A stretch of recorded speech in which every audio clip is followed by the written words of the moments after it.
Hello everyone, back to tuning in to today's first video, doing JMA Friday for today's first video. So as was on a Friday, we're having a look at the weather for the month ahead with the Japanese and the CFSB tomorrows, and I shall get on with that for you in a moment. Just to say that the first video released today was our 6 AM UK weather forecast.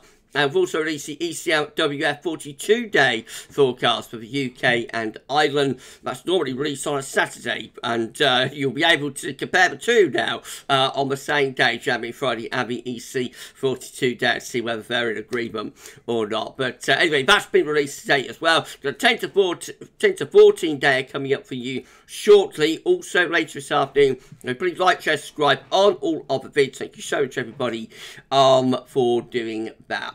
Right, we're going to start off with the week 1 500 millibar height anomaly from the Arctic and the North Pole view down. This is the North Pole just here, wider Arctic circle around there, and the latitudes are through there. So blue is extrapolating to below average height, which is low pressure, yellow, orange and red to above average height, which is high pressure. These are broken down into week periods. The first week period takes us from the 23rd to the 30th of June, the week that we are just starting today. So the coming week has more in the way of lower pressure to our north and northwest, with higher pressure a little bit further to the south and southwest. That gives us a bit more influence from the jet stream coming in from off the Atlantic, something like that. So it will be turning a little bit more showering as we go through the next week. Week 2 looking quite unsettled. This is the 30th of June to the 7th of July. First week of July with low pressure over and to the western country, something we've not had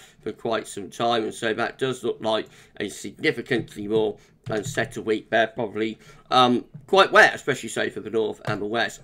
However, it doesn't last so long. Week 3 and 4 will be the 7th, 21st of July, takes us back to high pressure. Again, a large area of high pressure returns to northern and western Europe, turning weather drier and hotter yet again.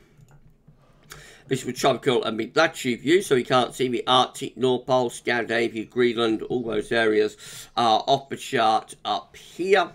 But we've had a look at that view down, so we know roughly what's going on, of course. So we're in the top right-hand corner of the chart as you're looking at it. Reminder of that week 1 500 millibar height anomaly with high pressure to the south and low pressure to the north and to the northwest. It is a significantly warmer than average week to come. So the temperature anomaly here in those orange colours on the temperature scale, that's 2-3 degrees above average, and precipitation looks wetter than average to the north, drier than average to the south. Then week 2 is the 30th of June to the 7th of July with low pressure coming in from off the Atlantic. Looks unsettled, still warmer than average though, still in those yellow and or orange colours there. And as far as precipitation is concerned, well, yes, it is a much more unsettled week with above average rainfall spells of rain to come. And then weeks 3 and 4 will be the 7th, 21st of July. It takes us back to high pressure again with above average heights returning to northern and also western parts of Europe. The temperatures remain significantly above average in those yellow and orange colours.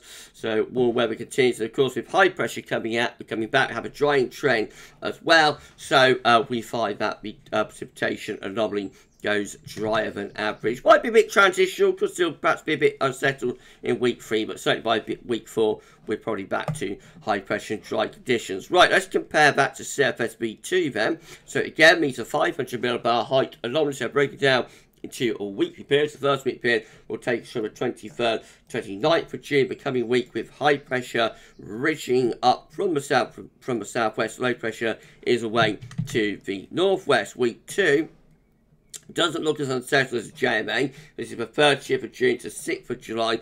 We have got some low pressure influences to our north and northeast, but high pressure is still there just to the west, to the southwest. So certainly for western southern areas, that should bring a reasonable amount of dry weather if it comes off. Week 3 is going to be the 7th to the 13th of July. High pressure back in over top of the country. That returns us to warmer, dry conditions. Look at this, week 4, which is going to be the 14th to the 20th of July. Large area of high pressure takes over through the North Atlantic and into Western Europe. Not much to say about that other than it's high and dry, and should bring some very warm and dry weather into the second half of next month.